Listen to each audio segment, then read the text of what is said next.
রাধে বন্ধুরা, অমৃত কথা বাংলা চ্যানেলের নতুন পর্বে আপনাদের সকলকে স্বাগত জানাচ্ছি। মা মঙ্গলা চণ্ডী দেবীর অশেষ কৃপা পেতে অবশ্যই কমেন্ট বক্সে লিখুন জয় মা মঙ্গলা চণ্ডী দেবী জয়। এই পর্বের বিষয় হলো আজ জ্যৈষ্ঠ মাসের মঙ্গলবারে পরিবারে কল্যাণে একটি বার অন্তত শ্রবণ করুন জ্যৈষ্ঠ মাসে জয় মঙ্গলা বারের ব্রত কথা। জ্যৈষ্ঠ মাসের শুরু থেকে সংক্রান্তি অবধি যে কয়েকটি মঙ্গলবার পরে প্রতিটি জয় মঙ্গলবার ব্রত হিসাবে পালন করা হয়। কুমারী এবং সধবা উভয়ে মঙ্গলবারের ব্রত পালন করে থাকে। জেনে নেওয়া যাক এই ব্রতের পেছনে প্রচলিত কাহিনী। সবটাই জানবো এই ভিডিওর মাধ্যমে। ভিডিওতে যাবার আগে অমৃত কথা বাংলা চ্যানেলটিকে অতি অবশ্যই সাবস্ক্রাইব করুন, লাইক করুন, কমেন্ট করুন, শেয়ার করুন, আর ধার্মিক নোটিফিকেশন ঘন্টাটি বাজিয়ে দেবেন। ব্রত কথা শোনার সময় 3 গাছা দুর্বা ঘাস ও একটি করে ফুল হাতে নিয়ে ব্রতীরা ব্রত কথা শোনেন এবং ব্রত কথা শেষ হলে তারা জল পান করে। শিবের বাড়ি কৈলাস পর্বতে। আকাশ থেকে যেন কোটি কোটি চাঁদের আলো ঝরে পড়ছে। সেখানে গন্ধর্ব কিন্নার যক্ষ ও বিদ্যাধরদের গানে শিব লোকে পরিপূর্ণ হয়ে আছে। এমন একটা দিনে মা ভগবতী পদ্মার সঙ্গে বসে গল্প করছিলেন। এমন সময় হঠাৎ তার মনে হলে মর্তে তার পুজোর প্রচলন হওয়া দরকার, তার ব্যবস্থা করতে হবে। এই কথা শুনে পদ্মার খুব ভাবনা হলো। সে ভাবতে লাগলো কেমন করে মর্তে তার পুজোর ব্যবস্থা হতে পারে। পদ্মার এই ভাব দেখে মা বললেন এর জন্য কাউকে ভাবতে হবে না, তিনি নিজেই তার পুজোর ব্যবস্থা করবেন। আর করলেনও তাই। মায়া করি ধরে মাথা জড়ারিত বেশে, হাতে লাঠি কাঁধে ঝুলি উড়ি পরে কেশ। এমন এক বুড়ির বেশ ধরে মা চলে মর্তে। এক দেশে এক সদাগর ও এক বেনে বাস করতেন। সদাগরের 7টি ছেলে আর বেনের ছিল 7টি মেয়ে। একদিন মা মঙ্গলা চণ্ডী এক বুড়ি বামনি বেশ ধরে প্রথমে বেনের বাড়িতে গিয়ে বললেন, ওমা 2টি ভিক্ষা দাও না গো। বেনের বউ তাড়াতাড়ি ভিক্ষার থালা সাজিয়ে ভিক্ষা দিতে এলে বামনি জিজ্ঞাসা করলেন, তোমার কয় ছেলে এবং কটি মেয়ে? মা বেনে বলল, আমার 7 মেয়ে মা, কোনো ছেলে নেই। বামনি তখনই বললেন, আমি ছেলে 8 কুড়োর মুখ দেখি না, তার মায়ের 8 কুড়ো ভিক্ষা নিই না। এই বলে যেই উনি চলে যাবার জন্য প্রস্তুতি হলেন, অমনি বেনে বউ কেঁদে তার পায়ে পড়ে বলল, যাতে ছেলে হয় তার একটা উপায় আমায় বলুন মা। বামনি তাকে একটি ফুল দিয়ে বললেন, এই ফুল ধুয়ে জল খেয়েও তোমার ছেলে হবে, তার নাম রেখো জয়দেব। এই বলে বামনি চলে গেল। এবারে সে সদাগরের বাড়িতে গিয়ে বললেন, ওমা 2টি ভিক্ষা হবে গো। সদাগরের বউ একইভাবে ভিক্ষার থালা সাজিয়ে ভিক্ষা দিতে এলে বামনি তাকেও জিজ্ঞাসা করলেন, তোমার কয় ছেলে এবং কয়টি মেয়ে?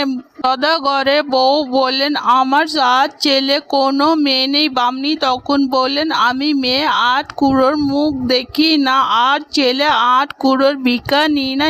এই বলে যেই উনি যাবার জন্য প্রস্তুতি হলেন, অমনি সদাগরের বউ কেঁদে মায়ের পায়ে পড়ে যাতে মেয়ে হয় তার একটা উপায় করো মা। বামনি একটি ফুল দিয়ে বললেন, এই ফুল জলে ধুয়ে খেয়েও তোমার মেয়ে হবে, তার নাম রেখো জয়াবতী। এই বলে বামনি চলে গেল। কালক্রমে 2 বউ পোয়াতি হলো। বামনির কথা অনুযায়ী তারা তাদের ছেলে মেয়ের নাম রাখলেন যথাক্রমে জয়দেব ও জয়াবতী। জয়দেব ও জয়াবতী ক্রমে বড় হলো। একদিন যখন জয়াবতী মা মঙ্গলা চণ্ডী পুজো করছিলেন, তখন জয়দেবের পয়রা উড়ে এসে জয়াবতীর কোলে বসলো। জয়দেব এসে তাকে বললেন, আমার পয়রা ধরেছ কেন?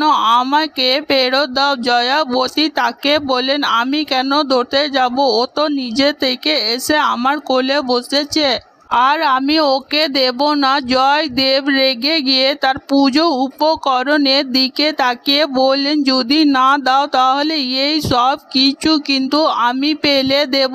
এই কথা শুনে জয়াবতী ভয় পেয়ে বলল, এই রকম বলতে নেই, আমি মা মঙ্গলা চণ্ডীর জয় মঙ্গলবারের ব্রত করছি। জয়দেব জিজ্ঞাসা করলেন, এতে কি হবে? জয়াবতী উত্তর দিলেন, এই ব্রত করলে সে জলে ডোবে না, আগুনে পোড়ে না, খাড়ায় কাটে না। হারালে তা পেয়ে যায়, মরে গেলে বেঁচে যায়। দেশের রাজা মরলে সে রাজা হয়। এ কথা বলার পর তিনি জয়দেবকে তার পয়রা ফিরিয়ে দিলেন। জয়দেব তার বাড়িতে এসে দুঃখী মনে শুয়ে পড়লেন। তার মা তাকে জিজ্ঞাসা করলে তিনি বললেন যে জয়াবতীর সাথে তাকে বিয়ে দিতে হবে। তার মা তাকে বললেন, এ আর এমন কি কথা? তোমার বাবাকে বলে সব ঠিক করা যাবে। জয়দেবের বাবা জয়াবতীর বাবাকে অনেক উপহার পাঠিয়ে তাকে এই বিয়েতে রাজি করলেন। জ্যৈষ্ঠ মাসে একটি মঙ্গলবারে তাদের বিয়ের দিন ঠিক হলো। বিয়ে হয়ে যাবার পর বাসর ঘরে যখন জয়দেব ঘুমের ভান করে শুয়েছিলেন, তখন জয়াবতী নিজের আঁচলে খুঁট খুলে গদ বের করে খেলেন। জয়দেব আশ্চর্য হয়ে জিজ্ঞাসা করলেন, এটা কেন করলো? জয়াবতী বললেন, আজ মঙ্গলা চণ্ডী পুজো কিনা, ওর পুজো করলে কি হয়? জয়দেব জিজ্ঞাসা করলেন। জয়াবতী বললেন, এই ব্রত করলে সে জলে ডোবে না, আগুনে পোড়ে না, খাড়ায় কাটে না, কিছু হারালে তা পেয়ে যায়, মরে গেলে বেঁচে যায়। দেশের রাজা মরলে সে রাজা হয়ে যায়। বিয়ের আগেই তো তোমায় বলেছিলাম পরের দিন সকালে 7 ডিঙ্গা নানা ধনের পূর্ণ করে জয়াবতী বাড়িতে সবাই রওনা দিল। অনেক দূর যখন সমুদ্রের চারিদিকে যখন শুধু জল, তখন জয়দেব জয়াবতীকে ডেকে বললেন, দেখো এইখানে জলদস্যুর ভয়, তুমি গয়নাগাটি সব খুলে ফেলো। সমস্ত গয়নাগাটি খুলে নিজে জয়দেবকে একটা পুঁটুলি জলে ফেলে দিল। ফেলে দিতে একটা বোয়াল মাছ সেই পুঁটলিটাকে গিলে ফেলল। তারপর যখন জয়দেব বাড়ি ফিরে বর কনে এলো, পাড়ার সবাই তাদের বরণ করে তুলে নিতে গিয়ে নিজেদের মধ্যে বলল, মাগো, মেয়েকে গয়নাগাটি কিছুই দেয়নি। জয়দেবের কানে কথা যেতেই তিনি সবাইকে চুপ করতে বললেন। জয়দেবের বোনেরা বললেন, শ্বশুর শাশুড়ির ওপরে কি টান বায়ের। এরপর যখন বউ ভাতের সময় এলো, তখন একটা সমস্যা উপস্থিত হলো। কোনো জলাশয়ে নাকি মাছ পাওয়া যাচ্ছে না। জেলেরা বারবার খালি হাতে আসছিল। এ কথা শুনে জয়াবতী তাদের সমুদ্রে জাল ফেলতে বলেন।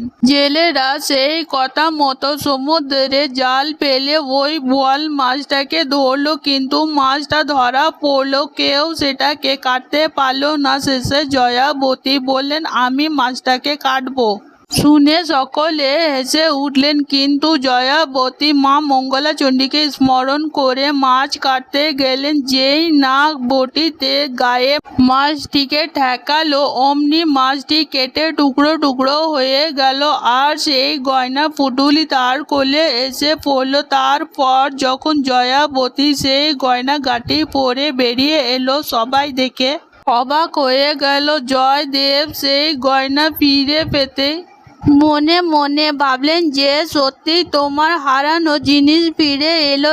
এরপর রান্নার কথা এলে জয়দেব বলেন, জয়াবতী রান্না করবে। জয়াবতী তখন মা মঙ্গলা চণ্ডীকে স্মরণ করে রাঁধতে গেল। সবাই খেয়ে খুবই সুখ্যাত করলো। তারপর তাদের যথাসময়ে একটি ছেলে হলো। একদিন ছেলেকে শুইয়ে জয়াবতী কাজে গেছেন। জয়দেব এসে ছেলেকে নিয়ে কুমোরের পোয়ানে ফেলে দিয়ে এলো। সেই দিন পুকুরের কুমিরের কুয়াতে উনুন জ্বলে না। মা মঙ্গলা চণ্ডী এসে ছেলেকে নিয়ে জয়াবতীর কোলে দিয়ে এলেন। আর একদিন জয়দেব ছেলেকে নিয়ে পুকুরের সিঁড়ির তলায় ঘাড় গুঁজে পুঁতে দিয়ে এলেন মা মঙ্গলা চণ্ডী। আবারও তাদের ছেলেকে বাঁচিয়ে জয়াবতীর কোলে ফিরিয়ে দিলেন। একদিন জয়াবতী ছেলেকে শুয়ে রেখে কাজ করতে গেলেন। এসে দেখে জয়দেব ছেলেকে